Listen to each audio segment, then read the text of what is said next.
अस्सलाम वालेकुम व्यूअर्स। आज आपके बहुत सारे सवालों के बाद गोल्ड के हवाले से और उसका रियल एस्टेट के साथ कंपैरिजन के हवाले से वीडियो लेकर आपकी खिदमत में हाजिर हुआ हूं। बहुत सारे लोग क्वेश्चन करते हैं कि गोल्ड में इस टाइम इन्वेस्ट करना चाहिए। आज 24 कैरेट गोल्ड की फी तोला कीमत 3,08,000 रुपए चल रही है पाकिस्तान में। तो क्या ये प्राइस इससे ऊपर जाएगी? और अगर प्रॉपर्टी के अंदर जो अपनी फाइल्स हैं या अपनी इन्वेस्टमेंट है उसको बेच के गोल्ड के अंदर लाया जाए, ये भी बहुत सारे लोग सवाल कर रहे हैं। या अभी नई जो इन्वेस्टमेंट्स हैं उनको गोल्ड में किया जाए, किस हद तक गोल्ड की प्राइसेस जो हैं वो ऊपर जाने का वो रखती हैं। तो इसके ऊपर मैं थोड़ी सी चीजें आपके सामने रखूंगा जो कि मेरा अपना पर्सनल असेसमेंट है। मैं कोई इसमें जो डे टू डे ट्रेडर्स हैं गोल्ड के हवाले से, जो डेली ट्रेड करते हैं, उनके हवाले से कोई एक्सपर्ट ओपिनियन नहीं रखने जा रहा।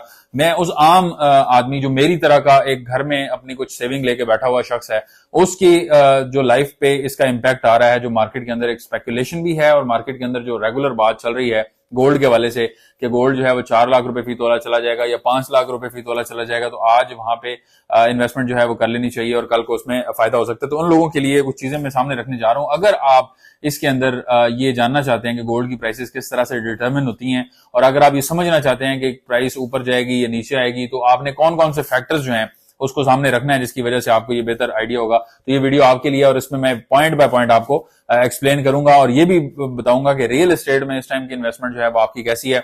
ऑल्दो के रियल एस्टेट के वाले से भी ये बातें हो रही है जो गोल्ड के वाले से हो रही है कि 2025 रियल एस्टेट का साल है, कुछ लोग कह रहे हैं 2025 जो है वो गोल्ड का साल है। तो ये मतलब इसमें अब कहां पे बैलेंस निकाला जाए या कहां पे देखा जाए कि कौन जो है वो सही बात कर रहा है और किसकी बात जो है वो सिर्फ स्पेकुलेशन है और उसमें कोई रियलिटी नहीं है। इसमें जो नंबर 1 पॉइंट है, मैं पॉइंट बाय पॉइंट कुछ पॉइंट्स मैंने लिखे हैं ताकि मैं अक्सर बात करते हुए डिविएट कर जाता हूं, तो आपकी आसानी के लिए मैंने कुछ पॉइंट्स लिखे हुए, मैं उस को सामने रखते हुए बात करूंगा। नंबर 1 जो चीज है गोल्ड की प्राइस के ऊपर जो इफेक्ट करती है वो ग्लोबल क्राइसिस की सिचुएशन है। अगर कोई कहीं पे जंग चल रही है, कहीं पे कोई प्रॉब्लम है या आगे फ्यूचर में कोई ऐसी फोर्सेबल फ्यूचर में जंग आने जा रही है, उसकी वजह से गोल्ड की प्राइसेस जो है वो इंक्रीज होती हैं। अब जब मार्केट के अंदर अनस्टेबिलिटी होती है तो लोग सेफ हेवन ढूंढते हैं कि सबसे सेफेस्ट जो फॉर्म ऑफ इन्वेस्टमेंट है वो गोल्ड है। यानी गोल्ड एक ऐसी कम्युनिटी है जो फॉर सेंचुरीज आप देखें कि लोग जो है उसको अपनी ट्रेडिंग के तौर पर इस्तेमाल करते थे। हर चीज की परचेजिंग जो है वो गोल्ड में होती थी अंटिल जो रिसेंट वर्ल्ड ऑर्डर जो आया इसको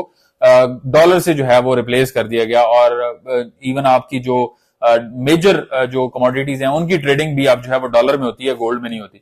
तो अब ये चीजें जो हैं वो डॉलर की वजह से अब एक पूरा प्रॉपर शिफ्ट है, लेकिन असल में डॉलर जो है एक आर्टिफिशियल करेंसी है, gold is the real commodity. Gold है, सिल्वर है, आपकी करेंसी खत्म हो सकती है। पेपर करेंसी जो आपकी नई क्रिप्टो करेंसी है, इसके अंदर बहुत सारे प्रॉब्लम्स जो हैं वो आपको, क्योंकि आर्टिफिशियल बनी हुई चीजें हैं और इसके अंदर बहुत सारे चैलेंजेस आ सकते हैं, लेकिन हार्ड फॉर्म में, फिजिकल फॉर्म में आपके पास गोल्ड है तो उसके अंदर कभी प्रॉब्लम नहीं आ सकता। तो जैसे ही क्राइसिस की सिचुएशन होती है गोल्ड की प्राइसेस जो है वो ऊपर जाना शुरू कर देती हैं। और उसके बाद अगर आप देखें पाकिस्तान के हवाले से सिर्फ बात करें तो करेंसी जो उसकी डिवैल्यू हो रही है, डेप्रिसिएशन है अगेंस्ट द डॉलर, तो जैसे ही करेंसी डेप्रिशिएट होती है उसका भी एक असर जो है वो पड़ता है गोल्ड के प्राइसेस के ऊपर। ऑल्दो कि वो इतना ज्यादा उसका इम्पैक्ट इसलिए नहीं अभी आजकल पड़ रहा क्योंकि डॉलर के अगेंस्ट जो रुपए की कदर है उसको होल्ड किया हुआ है स्टेट बैंक ने और वो बहुत ज्यादा ऊपर नहीं जाने दे रहे। ये भी जब कोई मेजर पॉलिटिकल चेंज आए तो शायद इसकी प्राइस जो है वो 350 350 पे जाए तो फिर एक बड़ा शिफ्ट जो है वो गोल्ड की प्राइस में आ सकता है। तो इसको भी ध्यान में रखें।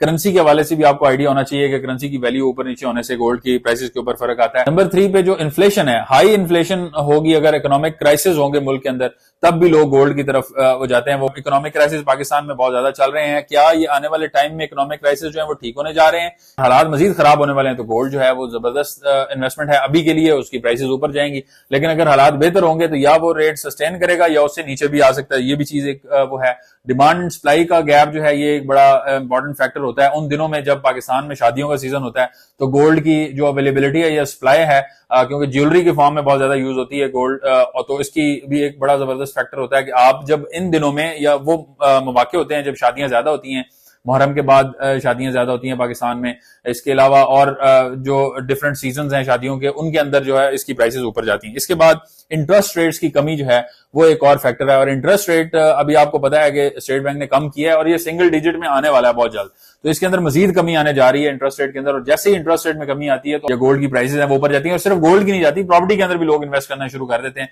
लेकिन एक्चुअल फिजिकल प्रॉपर्टीज की बात है, मैं प्रॉपर्टी के ऊपर बाद में आता हूं, लेकिन ये जो चीज है गोल्ड की प्राइसेस के हवाले से इंटरेस्ट रेट्स का भी एक बड़ा इंपॉर्टेंट रोल होता है। स्पेकुलेशन और मार्केट का सेंटीमेंट का भी एक फैक्टर होता है इसके अंदर कि मार्केट में बहुत ज्यादा स्पेकुलेशन चल रही है। जैसे मैंने आपको बताया कि हर कोई इसके हवाले से बात कर रहा है और लोगों के अंदर इंटरेस्ट डेवलप हो रहा है, लोग जो है अपना पैसा गोल्ड की तरफ लेके जा रहे हैं, तो वो डिमांड ऊपर जा रही है, इसकी वजह से प्राइस ऊपर जा रही है, तो वो भी एक फैक्टर होता है। और इसके अलावा जो सेंट्रल बैंक की पॉलिसीज हैं, सेंट्रल बैंक को आप अगर फॉलो करें तो सेंट्रल बैंक जब भी परचेजिंग करेगा, जैसे ही गोल्ड की परचेजिंग हो रही होगी सेंट्रल बैंक की तरफ से, और आजकल बड़ी एक हाई क्वांटिटी में परचेजिंग जो है वो चल रही है, अमेरिका बहुत ज्यादा परचेजिंग कर रहा है, चाइना बहुत ज्यादा परचेजिंग कर रहा है, तो ये जो गोल्ड की परचेजिंग जब हायर उस क्वांटिटी में चल रही होती है तो उसके अंदर भी प्राइसेस के अंदर फर्क आता है। ये सारी चीजें जो हैं ये बड़ी बेसिक्स चीजें हैं, इसके अंदर किसी के एनालिसिस की, किसी सवाल करने की आपको जरूरत नहीं है। आप इन सब के हवाले से एक एक चैनल को ऐसा फॉलो कर लें जो इनके ऊपर रिपोर्ट्स देता हूं सेंट्रल बैंक के हवाले से, गोल्ड की वैसे आप देख लें कि उसके हवाले से कहां पे आपको ज्यादा इंफॉर्मेशन जो है वो मिल रही होती है। एक दुनिया की जो करंट अफेयर्स हैं उसके ऊपर नजर रखने के लिए CNN, BBC वगैरह को आप फॉलो करें, उसके अलावा बड़े बड़े चैनल्स हैं उनको आप फॉलो करें। जब आप उसके ऊपर आपकी नजर होगी, आपको पता होगा कि कहां पे दुनिया में क्या चल रहा है और उसकी वजह से क्या इंपैक्ट आ सकता है, तो आपकी एक बेहतर असेसमेंट जो है इस हवाले से बन सकती है। पाकिस्तान की जहां तक बात है तो पाकिस्तान में गोल्ड की प्राइस के हवाले से अगर बात की जाए, प्राइस जो है वो हो सकता है कि मजीद बढ़े, और क्योंकि इकोनॉमिक क्राइसिस आपके सामने है और भी मामला जो मैंने आपके सामने रखे हैं, ये चेकलिस्ट जो है अपने सामने रखें तो आपको आइडिया हो जाएगा कि इसमें जो प्राइस है वो इसके ऊपर जाने के चांसेस ज्यादा है। बात यह है कि आपको क्या करना चाहिए। प्रॉपर्टीज के अंदर से पैसा निकाल के गोल्ड में इन्वेस्ट करना जो है वो ठीक है, आपने एक तरफ से निकाले, दूसरी तरफ आपने उसको पार कर दिया। गोल्ड के अंदर आपके पैसे जो है वो सेफ रहेंगे इस टाइम। अगर प्रॉपर्टी की बात की जाए तो प्रॉपर्टी के अंदर आपकी वैल्यू डाउन है, लेकिन एक्चुअल में अगर देखा जाए, अगर physical property on ground possession वाली प्रॉपर्टी है तो वो भी आपकी नुकसानदेह तो नहीं है।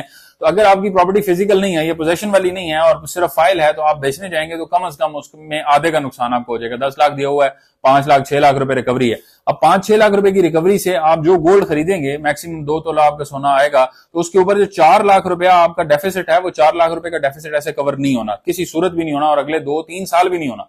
तो 2-3 साल अगर आप वैसे ही प्रॉपर्टी को होल्ड कर लें तो आपको उसका फायदा ज्यादा मिल सकता है। और इसके अलावा जो अगर आप फ्रेश इन्वेस्टमेंट करने जा रहे हैं तो उसके अंदर आप ज़हन में रखें कि अगर आप कोई ऐसी फाइल्स में इन्वेस्ट करने जा रहे हैं जहां पे आपको प्राइसेस तो बहुत कम बताई जा रही हैं, लेकिन एक्चुअल में वो मार्केट के अंदर इसी तरह से स्पेकुलेटिव प्राइसेस हों या एक आर्टिफिशियल बबल के जरिए प्राइसेस बनाई गई हो, तो उसके अंदर भी आपका पैसा स्टक हो सकता है। तो फ्रेश इन्वेस्टमेंट अगर करने जा रहे हैं तो उसमें मे बी आपके लिए गोल्ड की इन्वेस्टमेंट जो है वो बेहतर रह सकती है। डे टू डे ट्रेडिंग के ऊपर आप जा रहे हैं, या महीने बाद आपने बेचना है, या 2 महीने बाद आपने बेचना है, तो मे बी उसमें आपको नुकसान हो जाए। लेकिन अगर आप इसको लॉन्ग टर्म के लिए देख रहे हैं या लॉन्गर रन के लिए आप लेकर रखना चाह रहे हैं तो उसके अंदर आप इसको कर सकते हैं। इसमें गोल्ड वर्सेस रियल एस्टेट का एक छोटा सा एनालिसिस आपके सामने रखने जा रहा हूं फॉर द लॉन्गर रन। अगर लॉन्ग टर्म के एतबार से आप देख रहे हैं तो 1995 में अगर आपके पास 1 लाख रुपए का गोल्ड था तो आज 3,08,000 रुपए के हिसाब से उसकी वैल्यू जो है वो 50 से 55 लाख के दरमियान बनती है।